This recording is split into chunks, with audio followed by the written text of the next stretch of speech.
जय गुरुदेव। गुरुदेव किस तरह सत्संग में हमें छोटे छोटे उदाहरणों के माध्यम से समझाते हैं कि जैसे सिर पर पानी का मटका होता है तो बोझ लगता है, लेकिन जब हम सरोवर में नहाते हैं तो सैकड़ों लीटर पानी हमारे सिर पर, हमारे शरीर पर होता है, तब हमें बोझ नहीं लगता। ऐसे ही आप उस आत्मा सरोवर में नहाए, गोता मारे, फिर ये संसार का बोझ आपको दबा नहीं सकता। पानी में होकर पानी का वजन नहीं लगता, ऐसे ही सरोवर के अधिष्ठान में होकर, परमात्मा में होकर हमें संसार का बोझ नहीं लगता। एक समय की बात है, उत्तर भारत के एक गांव में मोहन नाम का एक गरीब किसान रहता था।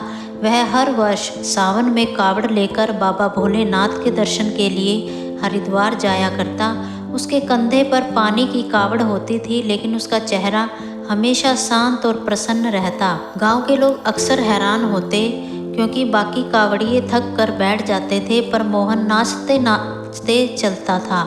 एक दिन गांव के एक वृद्ध ब्राह्मण ने उससे पूछा, मोहन, क्या तुम्हें ये लंबा रास्ता, ये वजन, ये तपती धूप कुछ भी बोझ नहीं लगता? मोहन मुस्कुराया और बोला, बाबा, मैं कावड़ नहीं ढोता, मैं अपने भोलेनाथ के लिए प्रेम ले जा रहा हूँ। जब मन में परमात्मा होते हैं तो संसार का बोझ लगता ही नहीं, वो तो सब खुद ही उठा लेते हैं।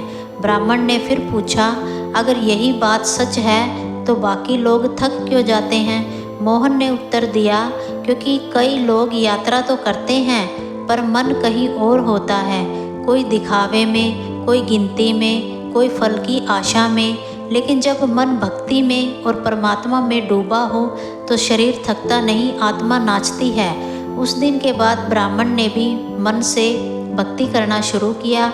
उसने समझा कि जब मन परमात्मा में रहता है तो जीवन की हर कठिनाई हल्की लगती है, जैसे भारी पत्थर को उठाने में कोई अदृश्य शक्ति मदद कर रही है। जब हम परमात्मा में रहते हैं और भक्ति में लीन होते हैं तो संसार का बोझ हमें हल्का लगने लगता है, क्योंकि तब हमारे साथ वो होते हैं जो सृष्टि का भार उठाए हुए हैं। हरि ओम।